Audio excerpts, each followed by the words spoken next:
नमस्कार दोस्तों, स्वागत है आपका संकल्प एकेडमी जट्टारी के ऑफिशियल यूट्यूब चैनल संकल्प एकेडमी, जो कि जट्टारी में नियर बाई गौशाला समय सिंह जोशी के सामने पंजाब समर सेवल कॉलेज ओपन हो चुके हैं, जिसकी क्लासेज 1 तारीख से रनिंग में है और वहाँ पे क्लास 9, 10, 11, 12 के बैचेज अभी रनिंग में हैं और नवोदय की क्लासेज भी चल रही हैं। तो किसी को भी अगर नवोदय से रिलेटेड क्लास लेनी है या किसी को 9, 10, 11, 12 की क्लास लेनी है, 11, 12 की क्लास मैं खुद पढ़ा रहा हूँ और जिसमें कि फिजिक्स और केमिस्ट्री मैं खुद पढ़ा रहा हूँ। मैथ के लिए अदर टीचर है। तो अगर किसी को क्लास लेनी है तो वो वहाँ पे आकर के क्लास ले सकते हैं, देख सकते हैं। एक बार आइए, वहाँ पे आकर के देखिए। अगर आपको लगता है कि क्लास आपके लिए बेनिफिशियल है, 2 दिन की डेमो क्लासेज हैं, 2 दिन की डेमो क्लासेज फ्री हैं। फ्री क्लासेज का फ़ायदा उठाइए। उसके बाद आपको लगे कि टीचर्स का आपकी समझ में आ रहा है, जो भी टीचर आपको वहाँ पे पढ़ा रहे हैं, देन आप चलिए। Thank you. उसके बाद अब हम आज की क्लास में साइंस के बारे में पढ़ेंगे। साइंस क्या है, कैसे, क्या, क्यों, कहाँ, सारी चीज़ें साइंस के बारे में, जो कि वहाँ पे मैं फिजिक्स केमिस्ट्री खुद ही देख रहा हूँ और साइंस की क्लास के बारे में। तो सबसे पहले बात की जाए अगर साइंस की, कि साइंस है क्या।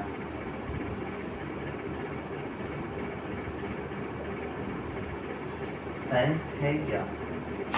साइंस शब्द एक इंग्लिश का शब्द है, लेकिन ये एक लैटिन भाषा के साइंटिया से बना है और साइंटिया का जो मतलब होता है वो होता है ज्ञान, और ज्ञान को ही दूसरी भाषा में कहा जाता है विज्ञान।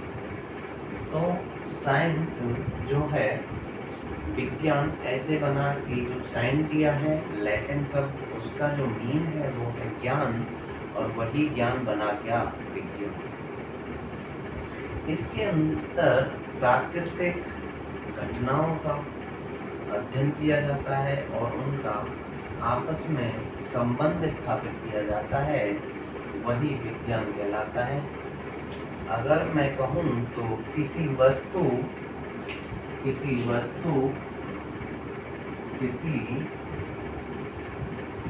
विषय या वस्तु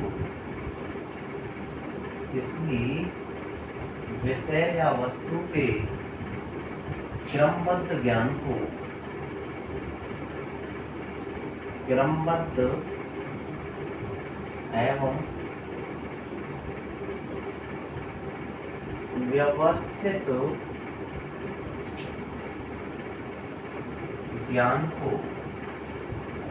विज्ञान। किसी विषय या वस्तु के क्रमबद्ध एवं व्यवस्थित ज्ञान को विज्ञान कहते हैं। किसी विषय या वस्तु के क्रमबद्ध एवं व्यवस्थित ज्ञान को विज्ञान कहते हैं, यानी कि एक क्रम में हो, एक व्यवस्थित ढंग से हो, वही क्या कहलाता है? विज्ञान कहलाता है। अगर बात करें कि विज्ञान का पिता किसे कहा जाता है, विज्ञान का पिता गैलीलियो को कहा जाता है। गैलीलियो को विज्ञान का पिता माना जाता है। The father of science is Galileo. इसको माना जाता है गैलीलियो। विज्ञान की 3 मूल शाखाएं होती हैं। 3 मूल शाखाएं होती हैं। कौन कौन सी मूल शाखाएं होती हैं? पहली होती है हमारी कौन सी? भौतिक विज्ञान। कौन सी? भौतिक विज्ञान। The three main branches of science, that is भौतिकी बोले तो फिजिक्स, नंबर 2 रसायन विज्ञान बोले तो chemistry, number 3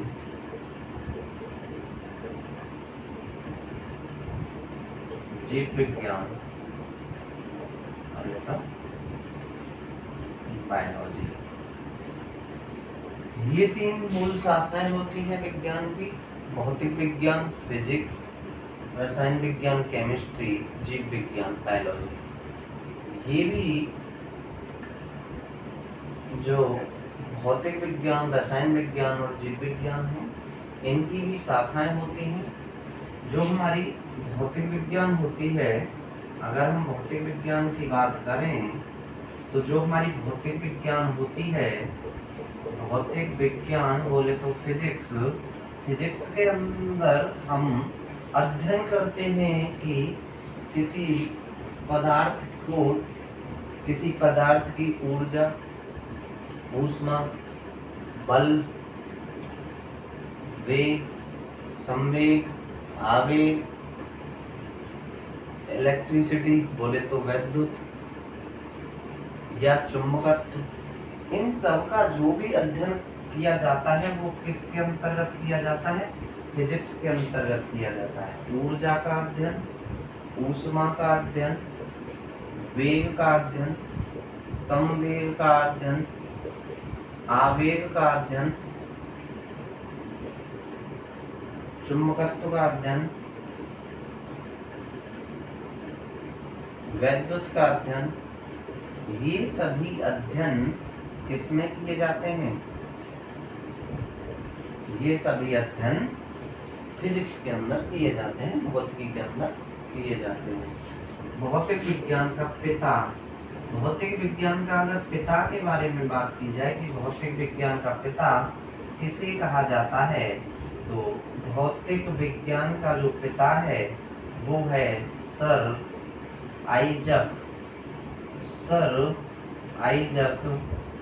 Newton. Sir Isaac Newton को विज्ञान का पिता कहा जाता है। सर आइजक न्यूटन को विज्ञान का पिता कहा जाता है। अगर बात की जाए रसायन विज्ञान की, रसायन विज्ञान की अगर बात की जाए, इसे केमिस्ट्री कहा जाता है।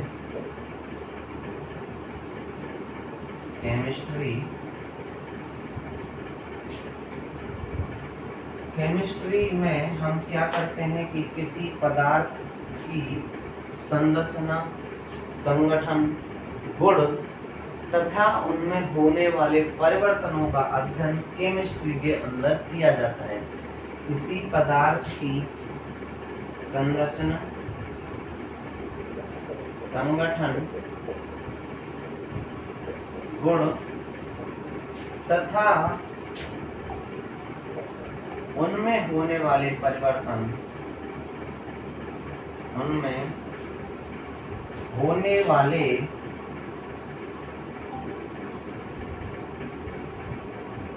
परिवर्तन रसायन विज्ञान में आते हैं। तो रसायन विज्ञान कहा जाता है कि मतलब कि संरचना, संगठन, गुण तथा उनमें जो भी परिवर्तन होगा वो सारी चीजें किसमें आएंगी? केमिस्ट्री के अंदर आएंगी। ठीक है, कि कोई भी पदार्थ है उसकी संरचना क्या है, वो किस किस से मिलके बना है, उसकी क्या क्या प्रॉपर्टीज हैं, और उसको हीट देने पर उसका बॉइलिंग पॉइंट और फ्रीजिंग पॉइंट पे उसमें क्या क्या परिवर्तन हो सकते हैं। जब हम किसी चीज को बॉइलिंग पॉइंट पे ले जाते हैं या किसी चीज को फ्रीजिंग पॉइंट पे ले जाते हैं तो उसकी जो गुण है वो चेंज हो जाते हैं, उसमें परिवर्तन हो जाते हैं। जैसे कि सबसे जो बेस्ट एग्जांपल है वो है हमारा वाटर का। वाटर जो है हमारा लिक्विड की फॉर्म में होता है, लेकिन अगर हम उसको 0 डिग्री सेंटीग्रेड पे ले जाएं तो वो एक बर्फ बन जाता है जो कि सॉलिड की फॉर्म में आ जाता है। और दूसरा क्या है कि जब हम उसको 100 डिग्री सेंटीग्रेड पे बॉईल करते हैं तो वो बॉयल होने के बाद में क्या होता है कि वाष्प बन जाता है। तो वही सारे परिवर्तन इसमें होते हैं। इसमें केमिस्ट्री में, केमिस्ट्री का जो पिता है, केमिस्ट्री का पिता किसे कहा जाता है? केमिस्ट्री का पिता एंटोनी लोवासिए। एंटोनी लोवासिए को केमिस्ट्री का पिता कहा जाता है। एंटोनी लोवासिए को केमिस्ट्री का पिता कहा जाता है। तो हमने जो पढ़ा वो ये पढ़ा कि साइंस, विज्ञान साइंटिया शब्द से बना है। साइंटिया जो कि लैटिन भाषा का शब्द है, साइंटिया जो कि लैटिन भाषा का शब्द है। किसी विषय या वस्तु के क्रमबद्ध एवं व्यवस्थित ज्ञान को ही विज्ञान कहते हैं। और साइंटिया का जो मीनिंग होता है वो ज्ञान होता है, और ज्ञान को ही विज्ञान कहते हैं। और विज्ञान का जो पिता माना गया है वो गैलीलियो को माना गया है।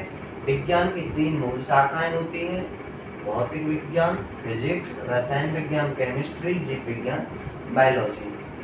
भौतिक विज्ञान के अंतर्गत हम ऊर्जा, ऊष्मा, वेग, आवेग, आवेश, चुंबकत्व, विद्युत बल, इन सब का हम अध्ययन करते हैं। भौतिक विज्ञान का जो पिता है वो सर आइजैक न्यूटन को माना गया है। वहीं अगर हम रसायन विज्ञान की बात करें तो रसायन विज्ञान केमिस्ट्री के अंतर्गत हम किसी पदार्थ की संरचना, संगठन, गुण तथा उनमें होने वाले परिवर्तनों का अध्ययन करते हैं। यह रसायन विज्ञान कहलाती है। और इसमें हम रसायन विज्ञान का जो पिता है वो एंटोनी लोवासिए को रसायन विज्ञान का पिता माना गया है। एंटोनी लोवासिए को रसायन विज्ञान का पिता माना गया है। एंटोनी लोवासिए को रसायन विज्ञान का पिता माना गया है।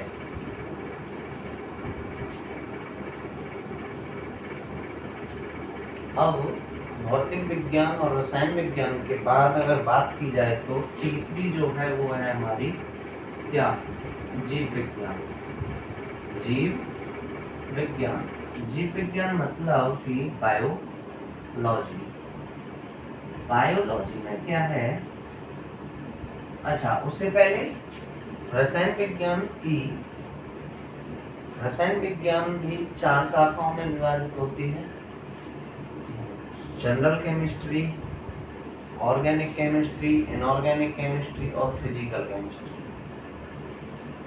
सामान्य रसायन, कार्बनिक रसायन, अकार्बनिक रसायन और भौतिक रसायन।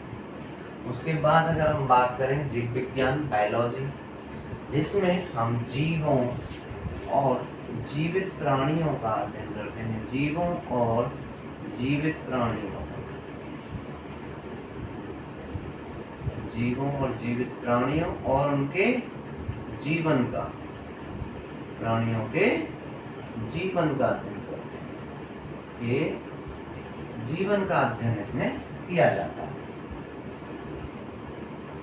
इसमें जीव विज्ञान में जीवों और जीवित प्राणियों के जीवन का अध्ययन किया जाता है। जो जीव विज्ञान है, जीव विज्ञान का जो पिता है किसे माना गया है? जीव विज्ञान का पिता किसको माना गया है? अरस्तु को, एरिस्टोटले जिसको इंग्लिश में बोला जाता है। एरिस्टोटले को जीव विज्ञान का पिता माना जाता है। The father of biology is Aristotle. ठीक, अरिस्टोटले को जीव विज्ञान का पिता माना जाता है। और जो जीव विज्ञान है वो 2 भागों में विभाजित होती है। एक है हमारा जंतु विज्ञान, एक है हमारा जंतु विज्ञान और दूसरा है हमारा वनस्पति विज्ञान। क्या? वनस्पति विज्ञान। जो हमारा जीव विज्ञान है जो वो 2 भागों में विभाजित है, जंतु विज्ञान और वनस्पति विज्ञान, जिसको अगर इंग्लिश में बात की जाए तो बोला जाता है जूलॉजी एंड बॉटनी। ठीक, अब चलते हैं आगे। अगर हम बात करें विज्ञान में ही कि what is matter, what is matter, द्रव्य क्या है, द्रव्य क्या है, व्हाट इज मैटर, द्रव्य क्या है। तो बुक्स के अंदर जो है वो एक डेफिनेशन, जो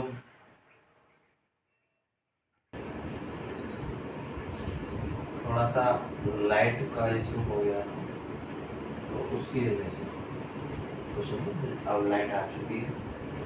द्रव्य मैटर, द्रव्य वह है जो स्थान घेरता है और जिसका ज्ञान हम अपनी ज्ञानेंद्रियों द्वारा करते हैं और जिसमें भार होता है, वही द्रव्य कहलाता है।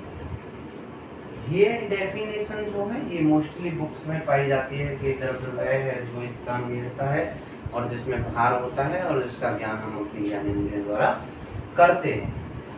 तो वही चीज पढ़ेंगे कि द्रव्य वह है जिसमें जिसमें क्या होता है बेटा, भार होता है, जिसमें भार होता है, भार होता है, जिसका ज्ञान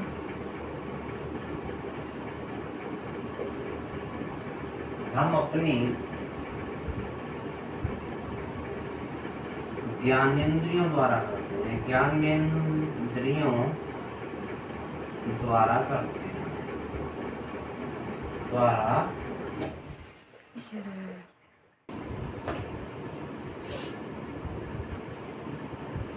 द्रव्य जिसमें भार होता है, जिसका ज्ञान हम अपनी ज्ञानेंद्रियों द्वारा करते हैं तथा जो स्थान घेरता है, द्रव्य कहलाता है। Matter, matter has mass and matter occupy space. Okay,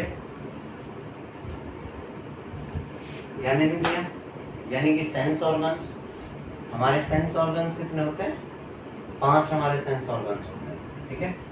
उन्हीं के द्वारा हम इसका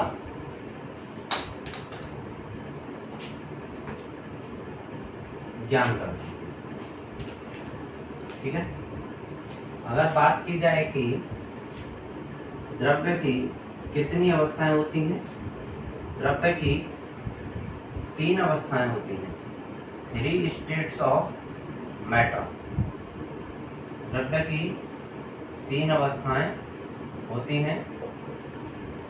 There are 3 states of matter. There are 3 states of matter. ठीक है, कौन कौन सी? सॉलिड बोले तो ठोस, दूसरा लिक्विड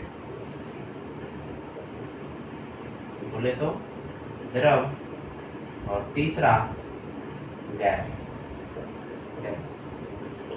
जबकि हम जो अपने यहाँ कराते हैं, हम ये कराते हैं कि everything is matter, everything is matter, सब कुछ द्रव्य है।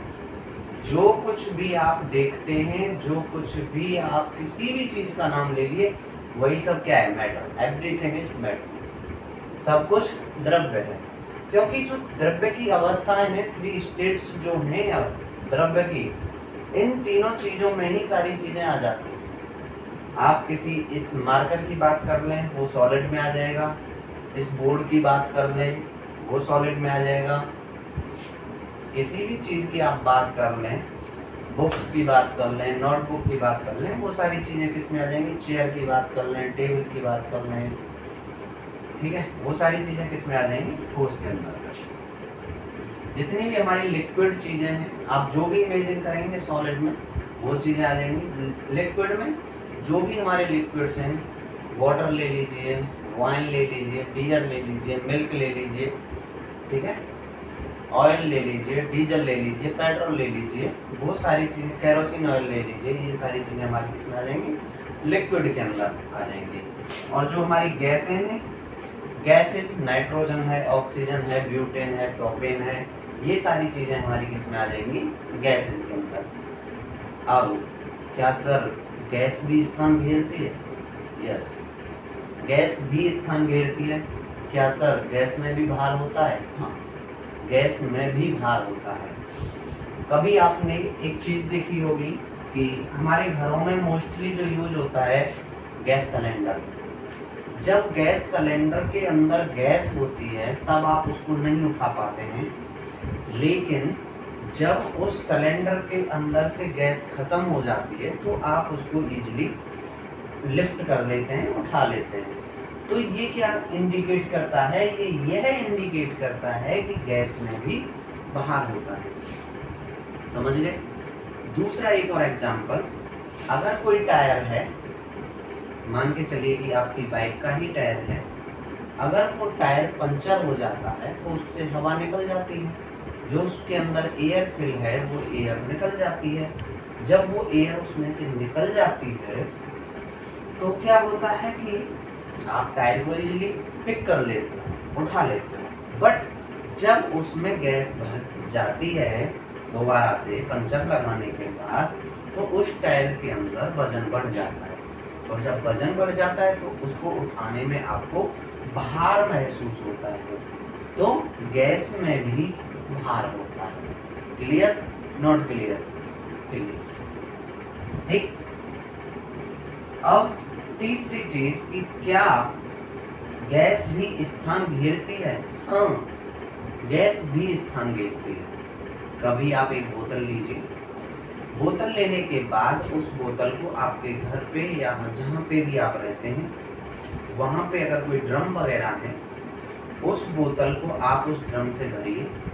जब आप उस बोतल में पानी भरेंगे तो आप देखेंगे कि उस बोतल के मुंह पर बुलबुले टाइप के उठने लगते हैं। ये जो बुलबुले टाइप के उठते हैं ये है कि उसके बोतल के अंदर से एयर निकल रही है और पानी अंदर जा रहा है। पानी का अंदर जाना और एयर का निकलना, क्योंकि जब वहाँ से एयर निकलती है तब वहाँ पे पानी जाता है। अगर एयर नहीं निकलती तो वहाँ पे पानी नहीं जा सकता। क्यों? एक वस्तु जब स्थान छोड़ेगी तब दूसरी कोई वस्तु स्थान ग्रहण करेगी। ये क्लियर है? एक वस्तु जब तक स्थान नहीं छोड़ेगी दूसरी वस्तु स्थान नहीं घेर सकती है। कभी आप एक एक्सपेरिमेंट करिएगा ये भी, और देखिएगा, और आपने देखा भी होगा कि जब बोतल को आप भरेंगे तो उसके मुंह पे बबूले होने लगते हैं कि उसके अंदर से एयर बाहर निकलती और पानी अंदर जाता है। तो ये होती है गैस। अब हम बात करें आइंस्टीन के ऊर्जा समीकरण की। आइंस्टीन का ऊर्जा समीकरण, आइंस्टीन का ऊर्जा समीकरण क्या होता है? आइंस्टीन ऊर्जा समीकरण होता है हमारा E बराबर mc स्क्वायर। E बराबर mc square. E stand for energy, energy बोले तो ऊष्मा, ऊर्जा। m is equal to mass, द्रव्यमान, and c is equal to speed of light, speed of light. तो ये स्पीड ऑफ लाइट जो होती है c, ये कितनी होती है? तो c बराबर होता है हमारा 3 गुणा 10 की पावर 8 मीटर प्रति सेकंड, यानी कि 3 into 10 to the power 8 metre प्रति सेकंड। या अगर मैं दूसरी भाषा में अगर इसको लिखूं तो 3 लाख किलोमीटर प्रति सेकंड। जो स्पीड ऑफ लाइट होती है, वो 3 लाख किलोमीटर प्रति सेकंड होती है। ठीक है? आइंस्टीन का ऊर्जा समीकरण E बराबर mc स्क्वायर, E बराबर एनर्जी, m बराबर मास, द्रव्यमान, c बराबर होती है स्पीड ऑफ लाइट। c बराबर c की जो वैल्यू होती है, जो हम इसमें निकालते हैं, वो हमारी जो वैल्यू पुट करेंगे हम c की, वो करेंगे 3 गुणा 10 की पावर 8 मीटर प्रति सेकंड, या 3 लाख किलोमीटर प्रति सेकंड। ये होती है हमारी C की वैल्यू। ठीक, 3 लाख। अब बात करेंगे हम एटम की। एटम बोले तो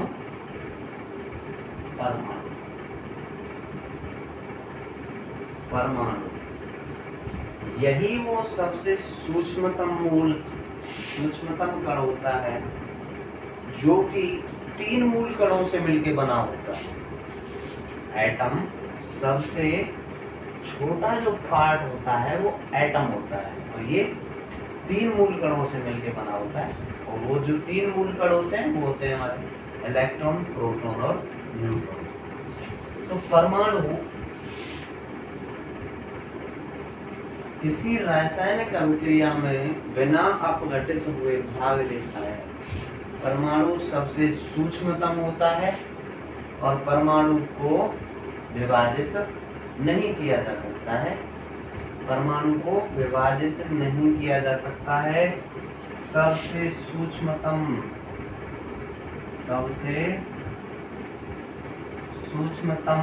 कण क्या है? परमाणु। विभाजित नहीं किया जा सकता, विभाजित नहीं किया जा सकता, नहीं किया जा सकता जी।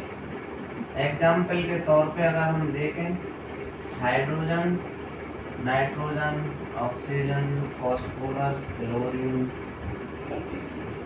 ये सभी जो हैं ये सिंगल टर्म्स में हैं।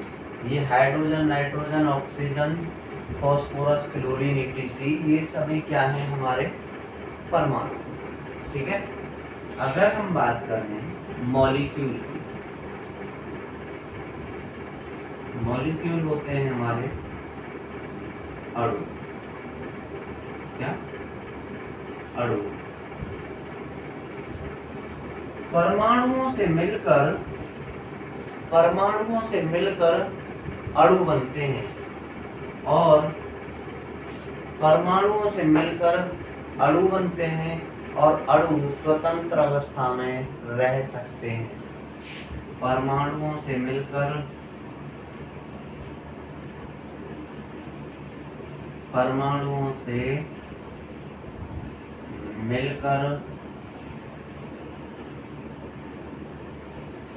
अणु बनते हैं। परमाणुओं से मिलकर अणु बनते हैं। यह स्वतंत्र अवस्था में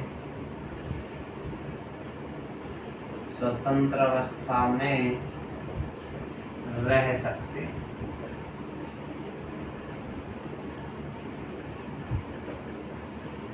एटम, परमाणु, जो कि फ्रीली नहीं रह सकते। ठीक है। सबसे स्मॉलेस्ट कण होते हैं जिनको डिवाइड नहीं किया जा सकता। Molecule, it is the combination of atoms, this is in free state.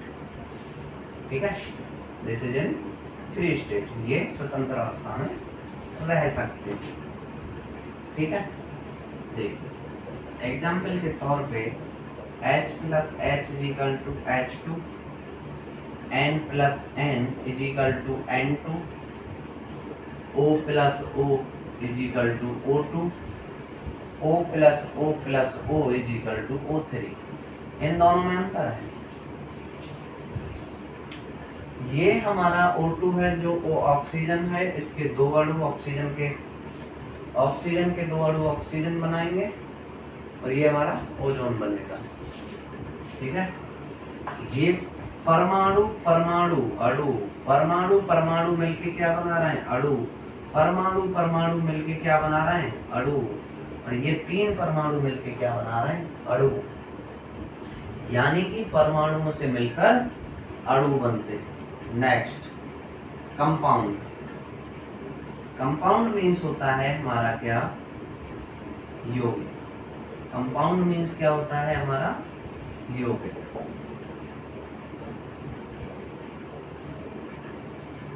Compound means यौगिक। अणुओं और परमाणुओं से मिलकर इट इज द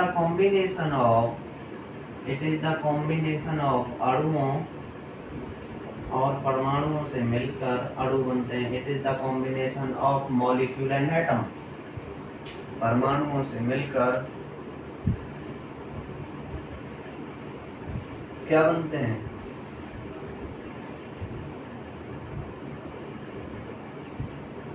क्यों बनते हैं? It is the combination of atoms and molecules. ठीक है? It is the combination of atom and molecule. चलो देखते हैं। H2 plus S is plus 4 is equal to H2SO4. C2 plus H5 plus O plus H is equal to C2H5OH। ठीक है, देखिए H2 जिसके साथ कोई numerical value that is called molecule, जिसके साथ कोई वैल्यू नहीं अकेला मिले दैट इज कॉल्ड एटम, जिसके साथ कोई वैल्यू मिले that is called atom, molecule, जिसके साथ कोई भी न्यूमेरिकल वैल्यू मल्टीप्लाई में पीछे लगी दैट इज कॉल्ड मॉलिक्यूल, जिसके साथ कुछ नहीं हो that is called atom. This is molecule, this is molecule, this is atom, this is atom, this is compound, this is compound. C2H5OH, C2H5OH, C2H5OH ये वही है जो शाम को हमारे इंडिया में सबसे ज्यादा यूज होने वाला पेय पदार्थ है C2H5OH। ठीक है, दिस इज हाइड्रोक्लोरिक अम्ल, सल्फ्यूरिक अम्ल। हाइड्रोक्लोरिक अम्ल किससे बनेगा? दिस इज हाइड्रोक्लोरिक अम्ल। हाइड्रोजन और कॉम्बिनेशन, हाइड्रोजन और क्लोरीन के कॉम्बिनेशन से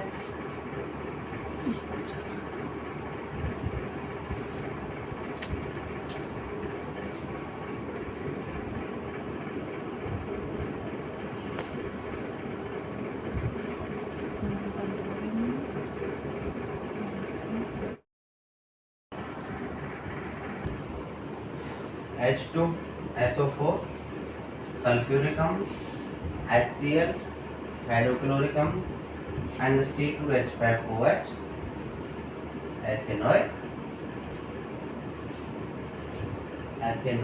ethanol all OH group all. ठीक है, H2 plus O is equal to H2O। H2 क्या है? मॉलिक्यूल। O क्या है? एटम। एटम और मॉलिक्यूल के संयोग से क्या बन गया? H2O। क्या? कंपाउंड, यौगिक। H2O क्या होता है? जल। ये इसके साथ यूज होता है, ये इसके साथ यूज होता है H2O C2H5OH के साथ। ठीक है, एटम सूक्ष्मतम कण जिसको नॉट डिवाइड, ठीक है, और ये फ्रीली नहीं रह सकता है। HNOPCl ये सभी हमारे क्या होते हैं? एटम्स होते हैं। मॉलिक्यूल अणु, परमाणुओं से मिलकर अणु बनते हैं। It is the combination of atoms that is called molecule. यह फ्रीली स्टेट में रह सकते हैं, स्वतंत्र अवस्था में रह सकते हैं। H plus S is equal to H2, N plus N is equal to N2, O plus O is equal to O2, O plus O plus O is equal to O3। O3 ozone का formula होता है। Compound यौगिक अणुओं से मिलकर, अणुओं और परमाणुओं से मिलकर यौगिक बनते हैं। यौगिक compound is the combination of molecule and atoms. H2 plus S plus O4 is equal to H2SO4।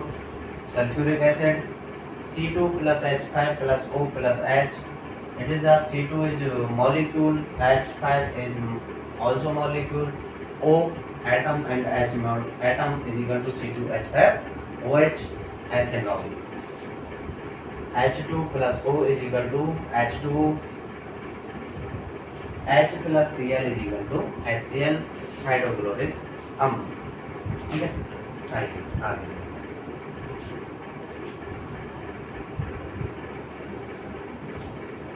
अब तक क्या है कि अब तक हमारे टोटल जो एलिमेंट्स फाइंड किए गए हैं अभी तक 118 एलिमेंट्स हैं। 118 एलिमेंट्स की खोज हो चुकी है। कितने? 118, जिनमें से 94 इन नेचर, 94 इन नेचर, ये प्रकृति में पाए जाते हैं।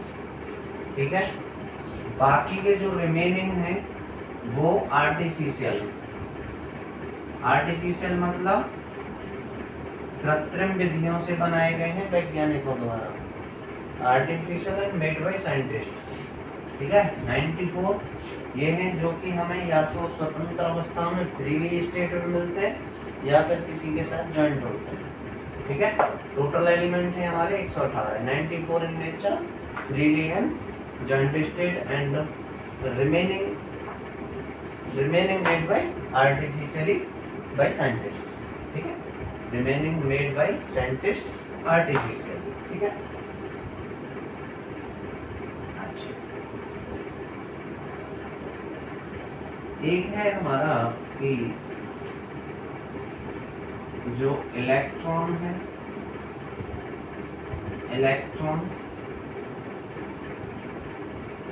इलेक्ट्रॉन की खोज जो की वो की थी जे थॉमसन ने। जे थॉमसन लिख लीजिए या थॉमसन लिख लीजिए। ठीक है, जे थॉमसन ने 1897 में इलेक्ट्रॉन का जो आवेश होता है, जो आवेश को discovered by electron discovered by J Thomson.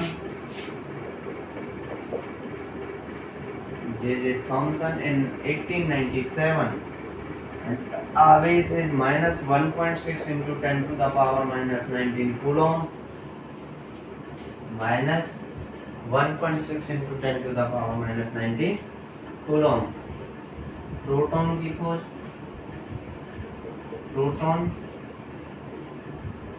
Proton discovered by Rutherford. Proton discovered by Rutherford, या कहीं कहीं किसी बुक में मिलता है गोल्डस्टीन। क्या? गोल्डस्टीन।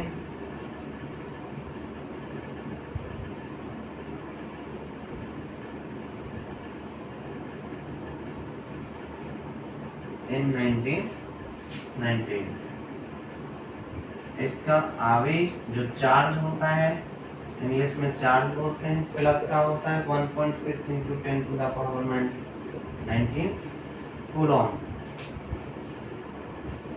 तीसरा है हमारा जो तीसरा मूलकण होता है न्यूट्रॉन। न्यूट्रॉन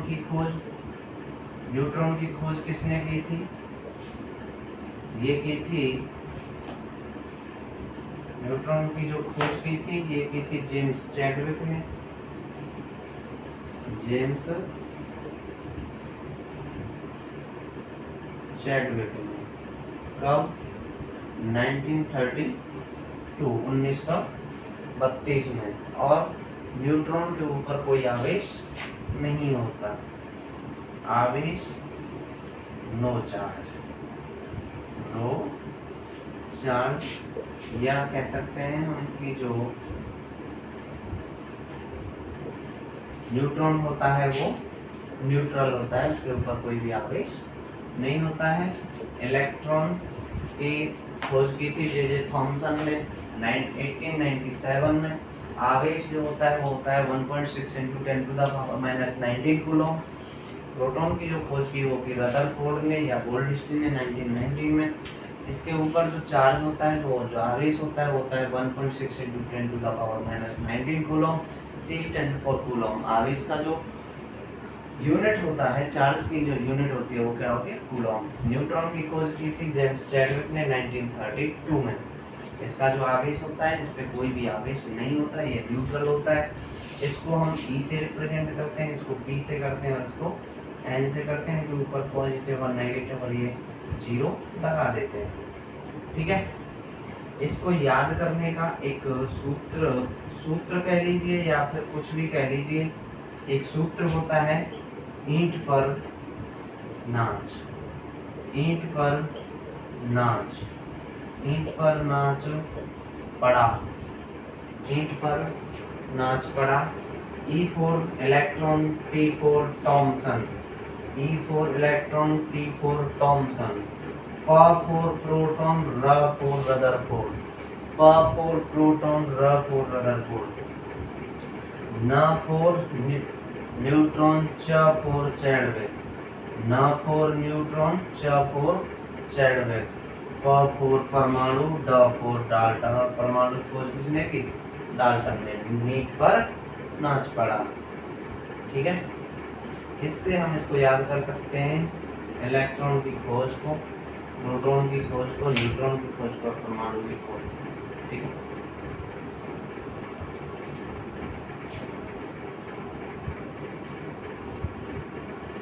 अब अगर हम बात करें तो न्यूक्लियस की, अगर हम बात करें, न्यूक्लियस को कहा जाता है नाभिक। और नाभिक के बारे में अगर हम बात करें तो नाभिक के अंदर पाए जाते हैं न्यूट्रॉन और प्रोटॉन। नाभिक के अंदर पाए जाते हैं, उसके केंद्र में पाए जाते हैं क्या? न्यूट्रॉन और प्रोटॉन। KLMN। ये जो KLMN होते हैं, ये होते हैं हमारे कोष, that is called cell, that is called cell. ठीक है, ये हमारा न्यूट्रॉन होता है। इन सेल्स के अंदर हमारे पाए जाते हैं क्या? इलेक्ट्रॉन्स, जो कि इनमें मूव करते रहते हैं इन सेल्स के अंदर। इन सेल्स में मूव करते रहते हैं इलेक्ट्रॉन्स, और उस नाभिक के केंद्र में पाए जाते हैं प्रोटॉन और न्यूट्रॉन। हमने अभी पढ़ा था कि इलेक्ट्रॉन का जो आवेश होता है वो होता है 1.6 × 10⁻⁻19 कूलम, और जो प्रोटॉन का आवेश होता है वो होता है प्लस का 1.6 × 10⁻⁻19 कूलम। ठीक है, न्यूट्रॉन के ऊपर कोई आवेश नहीं होता। और हमने एक चीज पढ़ी है कि जब जो चार्ज होते हैं पॉजिटिव और नेगेटिव, तो पॉजिटिव और नेगेटिव चार्ज क्या करते हैं कि एक दूसरे को अट्रैक्ट करते हैं, एक दूसरे को आकर्षित करते हैं।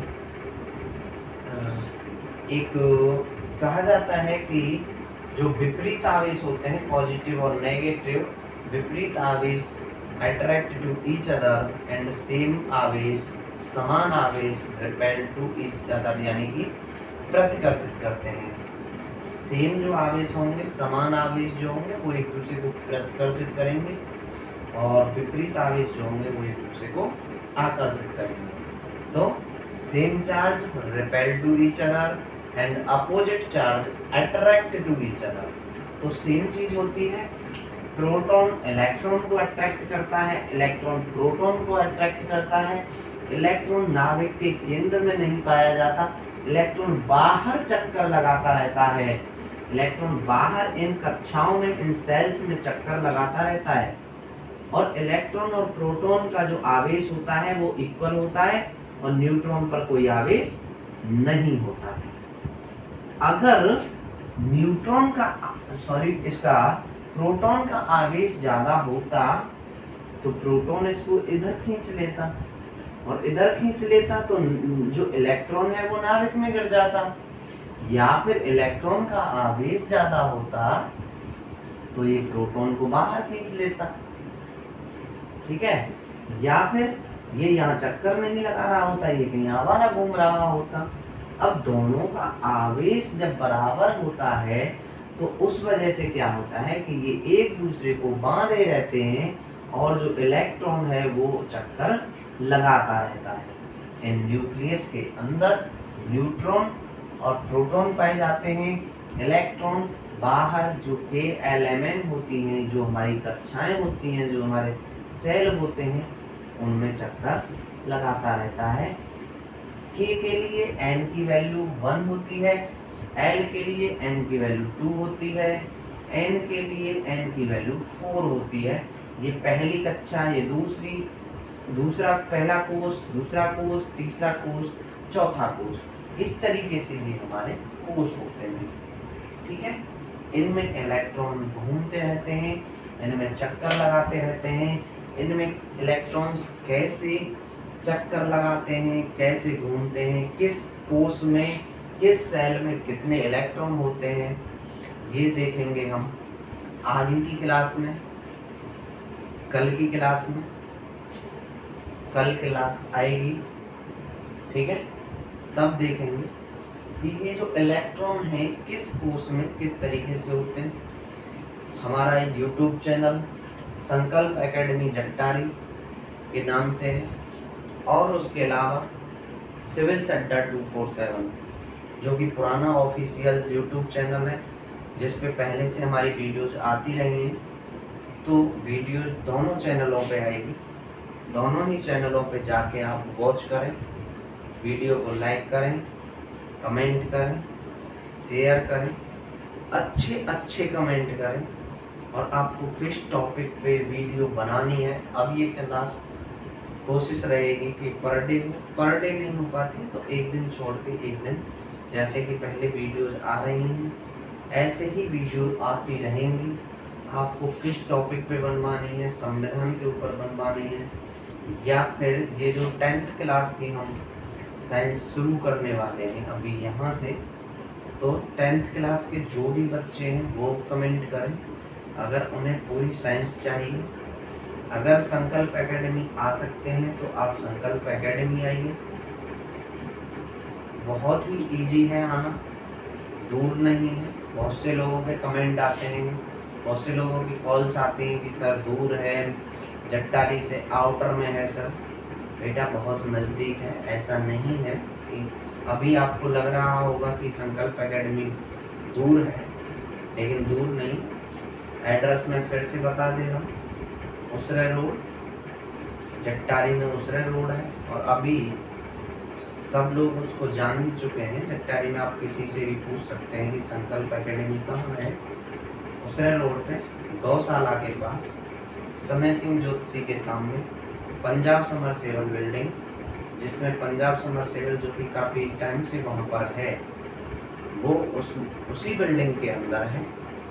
और पंजाब समरसेबल बाहर है, ऑन रोड है, और उसी बिल्डिंग के अंदर चल रही है संकल्प एकेडमी के नाम से क्लासेज होती हैं। आप आइए, 2 दिन का डेमो लीजिए, देखिए, आप अपने आप में फ़र्क महसूस कीजिए कि यहाँ पे साइंस पढ़ाई जाती है या क्या होता है। हमने अपने उसमें जो हम उसमें लिखा हुआ है वही चीज़ है कि बेसिक कॉन्सेप्ट के साथ हम लोग चलते हैं।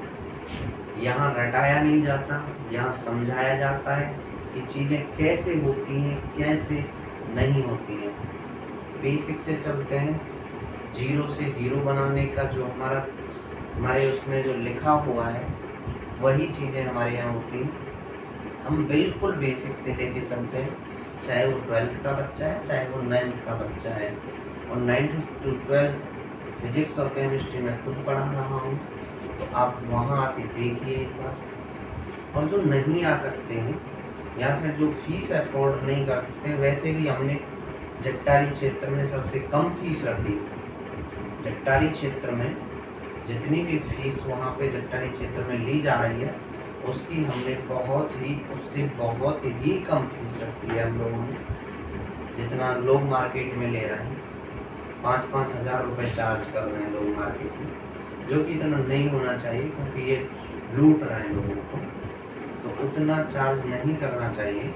हमने बहुत ही कम फीस रखी है। हमारे यहाँ पे क्लासेस 1 बजे से शुरू हो जाती हैं, शाम को 7 बजे तक क्लासेज होती हैं। बैचेज हैं छोटे बच्चों से लेके बड़े बच्चों तक के, पहली क्लास से लेके 12वीं क्लास तक। तो आप आइए संकल्प एकेडमी में, और सिविल अड्डा 247 और संकल्प एकेडमी जट्टारी के दोनों ही ऑफिशियल यूट्यूब चैनल हमारे ही हैं। दोनों ही यूट्यूब चैनल्स को आप सब्सक्राइब कीजिए, अच्छे अच्छे कमेंट करिए, वीडियोज़ को लाइक करिए, और किसी भी टॉपिक पे अगर आपको वीडियो चाहिए उस वीडियोज़ के बारे में बताइए, वही वीडियो आपको मिलेगी। वैसे सिविल अड्डा 247 जो कि काफ़ी समय से आपको वीडियोज़ देता आ रहा है, उस सिविल अड्डा 247 पर भी वहाँ पे सर की क्लास चल रही है। सर वहाँ पे 9th क्लास की साइंस करा रहे हैं, उसमें शायद सर ने 2 चैप्टर करा भी दिए, उसको देखिए। उसके अलावा सर करंट अफेयर की भी क्लास ले रहे हैं, तो आप करंट अफेयर की भी क्लास दीजिए, क्योंकि आपके द्वारा किया गया एक कमेंट हमें बहुत ही पॉजिटिवनेस देता है, आगे की वीडियो बनाने के लिए हमें प्रेरित करता है। तो वहाँ पे सर की वीडियो पे लाइक करिए, ज़्यादा से ज़्यादा वॉचिंग टाइम बढ़ाइए, जितना आप वीडियो को देखिए तो सही, क्योंकि आपको लगता है कि वीडियो ऐसे ही बन जाता है, वीडियो बनाने में कितना टाइम लगता है आप नहीं समझ सकते। तो आपसे हमें कुछ नहीं चाहिए, हमें सिर्फ आपसे यही चाहिए कि आप चैनल को सब्सक्राइब करें, अच्छा सा उस पर कोई कमेंट करें। आप अगर कुछ नहीं कर सकते तो सिर्फ वीडियो को लाइक कर दीजिए, आपका एक लाइक ही हमें बहुत मोटिवेशन देता है। Thank you, that's all. मिलते हैं अगली वीडियो में कल। Thank you.